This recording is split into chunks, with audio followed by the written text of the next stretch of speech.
I'm like picking her up the next morning to come to meet with us. The night before she came, lightning struck the campus. My friends weren't gonna come because they weren't Christians, so they didn't have an interest. They ended up coming because their computer server shut down. And then, hello, revivalists. Way back in 2018, I interviewed Dr. Sherol Chen, a software engineer who, as an intern, started a Christian fellowship at Google. You probably viewed her testimony on this YouTube channel. Dr. Chen is a charismatic believer who, in 2012, launched the intellectual faith movement at Stanford University with the help of Heidi Baker, a PhD in her own right. Intellectual faith movement members are those who love Jesus and have or are pursuing higher degrees of education. Through an encounter with Jesus, students discovered their passions can have global impact on earth for the kingdom. These humble beginnings gave birth to humble dialogue called Passion Talks, which is TED Talks, but Jesus. Speakers give 10 to 15-minute talks about their work, faith, passions, and dreams, followed by a 5-minute Q&A.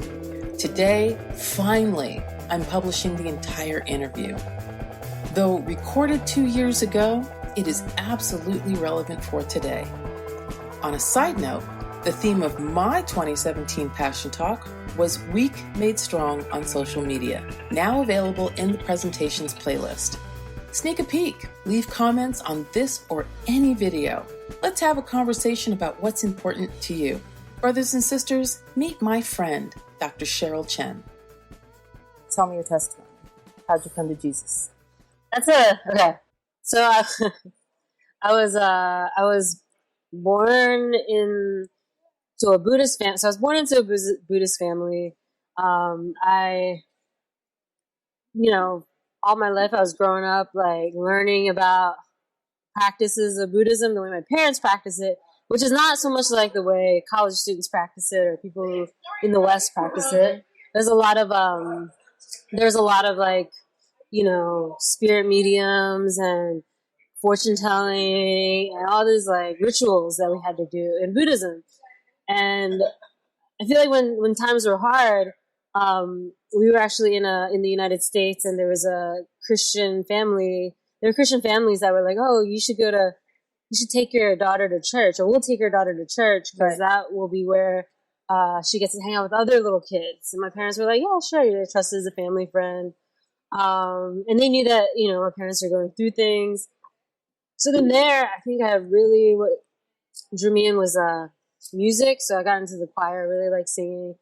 It just seemed to flow with me. Mm-hmm. And, I absorbed the teachings, but through songs. So I remember when they asked me if I wanted to be baptized, and I was like, yeah. And they're like, why? And I'm like, well, seek ye first the kingdom of God. But not the verse, the song. And so I was like, I was just really blessed that was planting the seed in me. And then I think when things got really hard in life, I was a kid, I was like 10 or 11.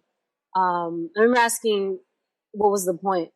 And I remember like on one side, it was just like, there is no point. It's all just meaningless. Just let go of your desires, let go of your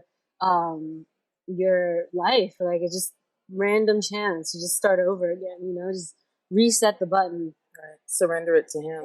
Well, no, like really just like just end it. Just like cancel it out. Like you got bad hand, just throw it back in the pile. Right. And then what happened was I came back at God with that question, saying that, okay, but I've been to these Sunday schools. There wasn't like Sunday schools. I wasn't part of any other Sunday schools for other religions, but for Christianity, they gave you like at least a foundation. So I would just be like, okay, well, everything in your world is very colorful and perfect and like loving and full of abundance. Can I just like, I'll just go there. Like, why am I here? And God was just like, he was like, came into my life. Jesus spoke into my life. I was like 10. It was very clear, very vivid. It was like, you said to age 10? Yeah, I was a 10. And then he just said, no, like, it's not meaningless. It's meaningful. Mm-hmm. It's just that the examples that you've been given are all people living for themselves. And that's not a meaningful way. It's not how I created them to live. Right. And he was like, he's like, I could take you now. We can go to the land of plenty. But what if like there's 5 people you're supposed to help? Like what if 5 people's salvation depends on you sticking it out for another 90 years? Are you willing to stick it out for, you still have the abundance, the eternity's still there. Yeah, you got the get out of hell free card. Yeah, so like it's like, are you able to just stay for another 90 years? Because there's things that I've created you to do that I haven't like had anybody else do before you were born, and nobody will accomplish these things after you're born. Right. So you're the only person responsible. And at that point, I was just like, wow, like, God, I asked God, if you gave me something to live for, I'll give my life to it, and it would be just that, and that was it. So tell me about how you started this Christian group here at Google. How did you? I mean, you were an intern. Yeah, that's pretty bold for an intern. That's not a permanent employee. You risked. I think you risked. Didn't you risk your job just saying I'm a Christian? Yeah, when I was an intern, I was just curious to find where other Christians are. Big company, and I knew that there had to be a bunch of Christians somewhere. So right. I just started searching and just finding the Christians, but everyone was really tired, and I had energy as an intern, and I just was like, all right, well, I'll just organize something, I'll just start emailing people and saying if there's anybody who wants to worship, I love to worship. And from there, we just started like doing more things. I don't really feel like I started anything. I didn't start anything any more than anybody else could have an internship at any company and just decide they want to do something. So, I mean, as you step out in faith, the people of like minds come together, and I think right. that is when things start to happen, right? When you start seeing that. And then that's why I like Pastor Roy, like working at all these companies, he's starting to plant those seeds everywhere. Did you work with Pastor Roy to get this off the ground? He says he works with people in companies in the Valley. Yeah. So did he work with you to help you, maybe build some confidence, pray over you? Yeah, he definitely came alongside us. And I think the biggest thing from Pastor Roy's faith and work ministry is that he connected me to people that were similar to me. Mm-hmm. He really pours into individuals and like empowers them to be the catalysts in where they're at. So when all that was happening, we just started getting to know each other from another big company down the street, like these other big tech companies. We would just all get together, and I needed that kind of a collaborative space because we were all finding community with each other, being encouraged by each other in the same situations. Yeah. How big was the group when you first started, and how big is it today?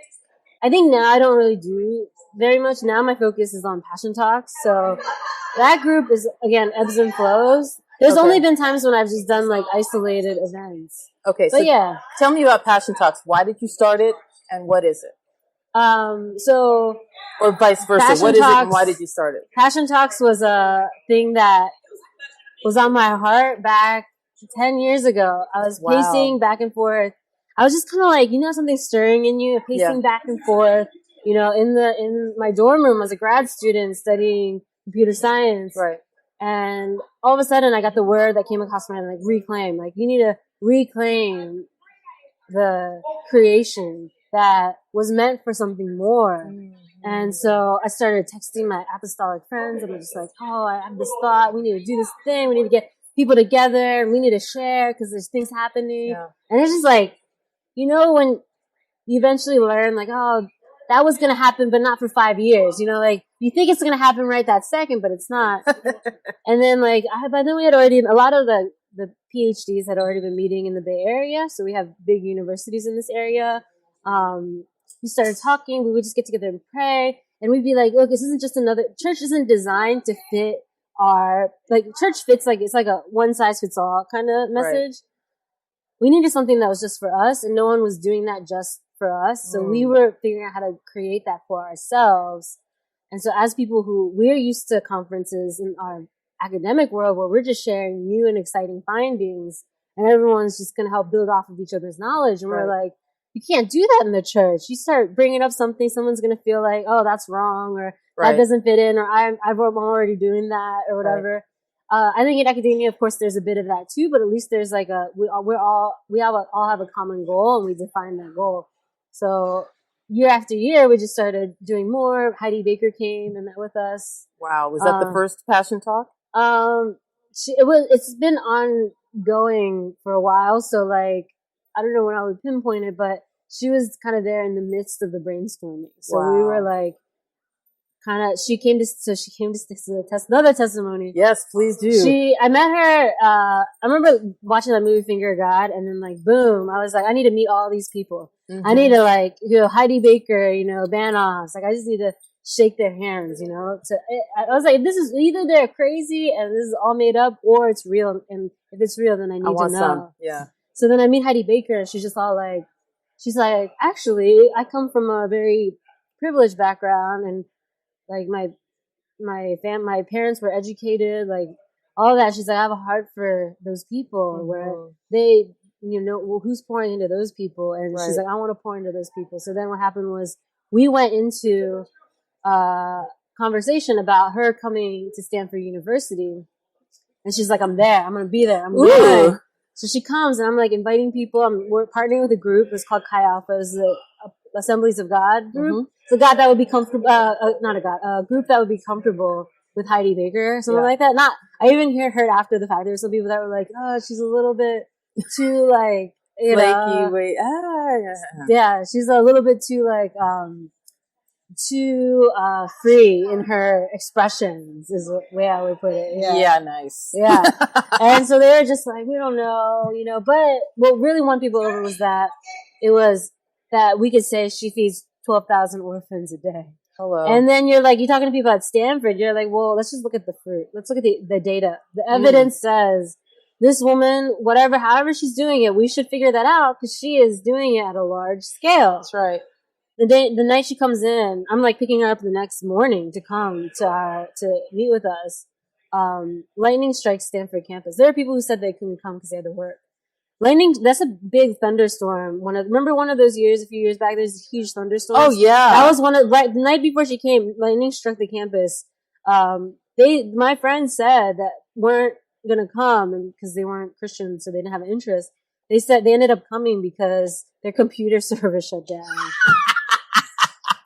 And then so they ended up coming to see her talk. Nice. 500 people came. She did altar call.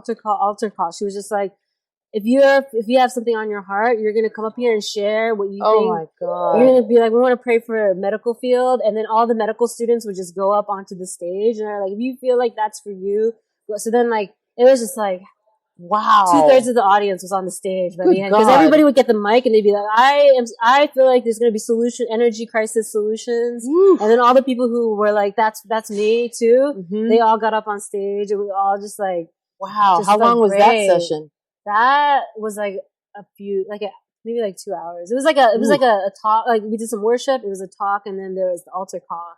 Before that, we had an even more personal meeting with Heidi where all the PhD students, in the area got together. We selected a few and they all shared about what they did and what their like passions were. And then Heidi's like, missions isn't like I'm at my rope's end and I don't know what else to do. I might as well go to missions or, finally, after I've done all the things I want to do, I can finally do missions. She's like, you have no idea what the need is. Right in front of you. And so she was like trying to tell them that there is a connection, there is purpose and meaning.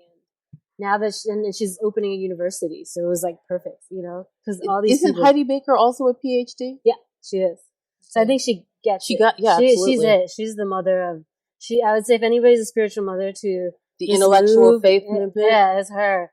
Yeah, because she's got the love and she really loves, and like I think Georgian Banoff also poured a lot into these communities. Is that he just feels like I'm here to be. I'm not here to come and go. Get my little bit in the spotlight, but like he's like these people need fathers, they need mothers. Good. Yeah. So it's been, yeah. So from that you generated the Passion Talks. Yeah. So from that it's ongoing. Like we prayed about it. We would try it out. We would pray about it, and then after that it started just even pick up even more. We started getting structure. Like I remember we did a tester ones, and then we did one that was at Berkeley. It was like the first time we actually had like structure around it. It was like official positions like we would at an academic conference.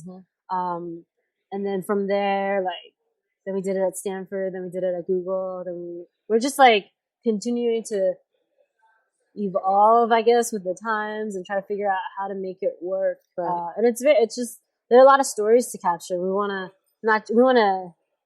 make it so people feel invited to share, but we also want to equip people to share the stories in the right ways, in the ways that are going to have the most impact. Right. But we also want to draw together communities and actionable things that we can actually feel like we're making a difference. So, nice. Yeah.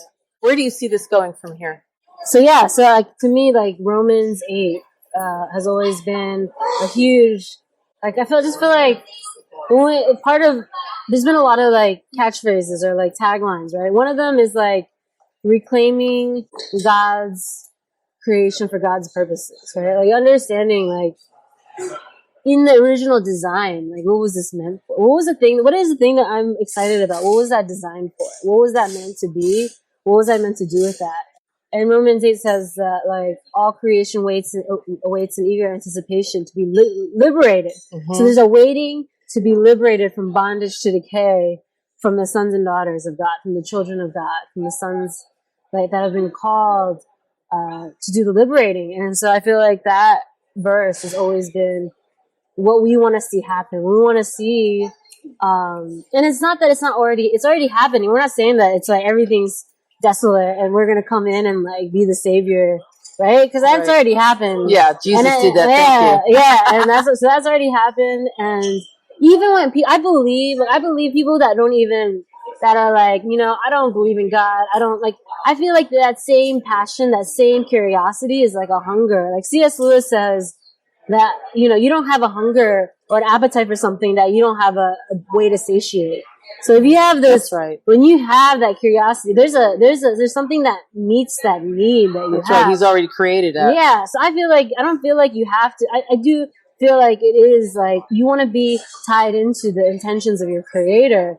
And those messages have been sent to us all throughout time of like, you were meant for something. Like, just like when I was a little girl, 10 years old, asking, why am I even here? What's the purpose? Is there any purpose? I feel like these messages have been sent through Jesus specifically, and most directly through Jesus. And what happens is like, even if you don't connect with that, I still think you're still doing the work of that.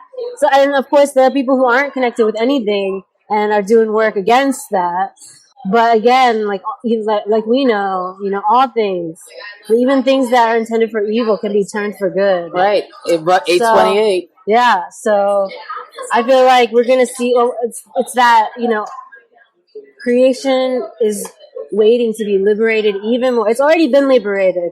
It's been liberated by people who don't believe that there's anything more to this world, but they just have that curiosity, that hunger. And we want to be able to meet that. Yeah, we want to say that what you're feeling, what's satisfying you in that curiosity, in that scholarship, in that invention, you're going to get even more of that once you connect to the original purposes of these things. And one of the things that I found fascinating about the conference, when I just saw intellectual faith movement, I mean, it's okay to be smart and love Jesus?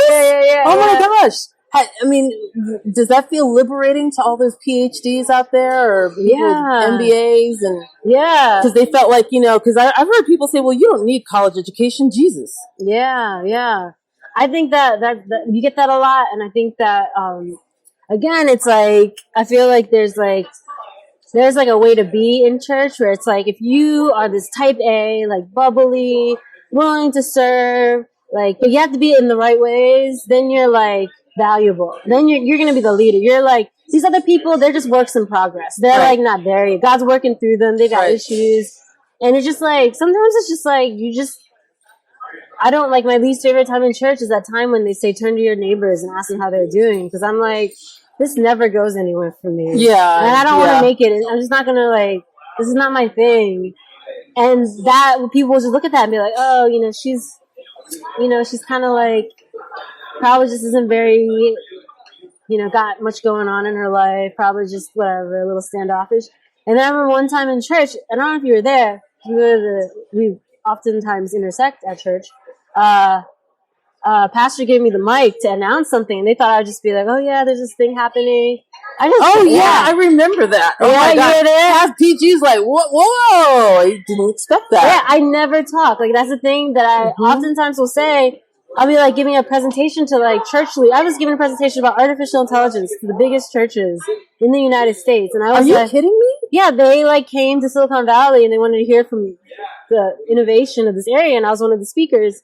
And I was like, yeah, hey, it's weird talking to pastors because usually about artificial intelligence. Yeah, well, it's weird talking to pastors in general. Like it's like usually it's the other way around. Right, exactly. And I was like, hey, I'm the person. I'm like the bass player in the worship team, and I never talk. Like you'll never see me. I know. Talk. I see you up there. It's like I don't talk to anyone. Even in the green room, you're just like. I just don't, and it's not. It's because I just for some reason I'm not connecting, but I also don't know why. I also feel like I'm just like a bit of a misfit. Like I don't quite fit into the social norms, and I think they're very narrow. Yeah, they're kind of narrow sometimes. And I said, like, look at here's the thing that I'm passionate about. Here's the thing that I'm doing. Here's artificial intelligence.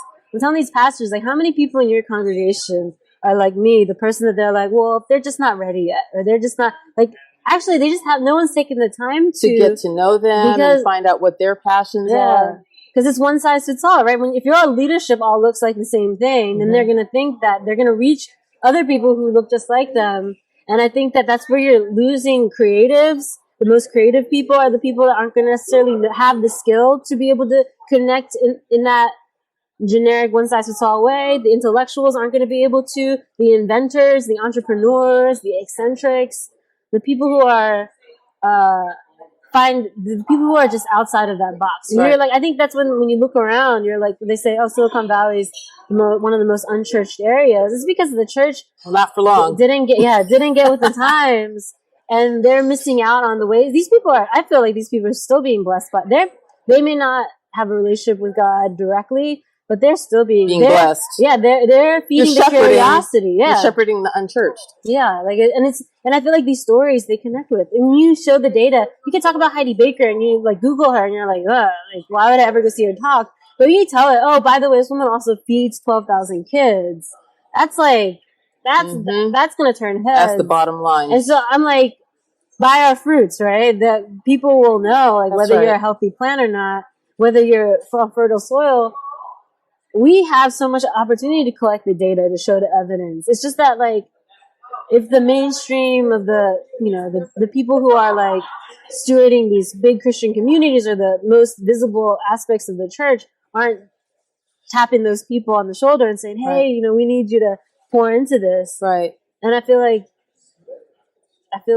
they're going to miss out. They're missing out. God's going to just start something new and the church is going to be like, wait a second, how did God start something here without us knowing, Well, look, I know you have a meeting to get to. Yeah. I want to honor your time. Yeah. But I appreciate you talking with me today. Yeah. And I'm looking forward to talking with you again because clearly there's you got a lot to say and I want to hear it and I know other people need to hear it. Yeah. So let me bless you. Yeah. Just bless Sherol, rock her world today. Bless her socks off. Grant her spirit of wisdom and revelation today. And just grant her peace beyond her understanding. Yeah. In Jesus' name. Yeah. Love you, girl. Thank you for listening to this edition of Revivalist Conversations by the Revivalist News Network with your host, Emiliana Martin. Subscribe via Patreon at patreon.com/the Revivalist News Network. Start with an easy $5 a month subscription. If you like what you see and hear, consider increasing your subscription amount. Your generous subscription pays for much needed equipment upgrades so I can continue to crack open my Bible and make sense of what's happening in His kingdom on earth. You also can donate a lump sum directly at my GoFundMe page. Please visit gofundme.com/Revivalist News Network. Got story ideas? Send them to me at the Revivalist News Network at gmail.com. I'm on social media. Find me at Twitter, TikTok, and Instagram with my ID at Revivalist News. Find me on YouTube at bit.ly, that's bit.ly revivalist news. bit.ly revivalist news. You can find me on Facebook at facebook.com/The Revivalist News Network. And you can also find me on iTunes at bit.ly/RNN on iTunes. Birthed in Silicon Valley, the Revivalist News Network is a spirit-filled, unapologetic, full-throated, Jesus-focused YouTube channel, making plain His spiritual truths in light of current events. It also underscores California's role in the next outpouring. Revival is here, now, and it's for His people first because we can't give what we don't have during the coming harvest. The Revivalist News Network is determined to uncover how the church must lead, not relinquish its place in relieving suffering worldwide, starting here in America. Find me and the Revivalist News Network at #TRNN. That's #TRNN, which stands for the Revivalist News Network. Copyright Du Jour Communications, Revivalist Conversations, the Revivalist News Network 2020. All rights reserved.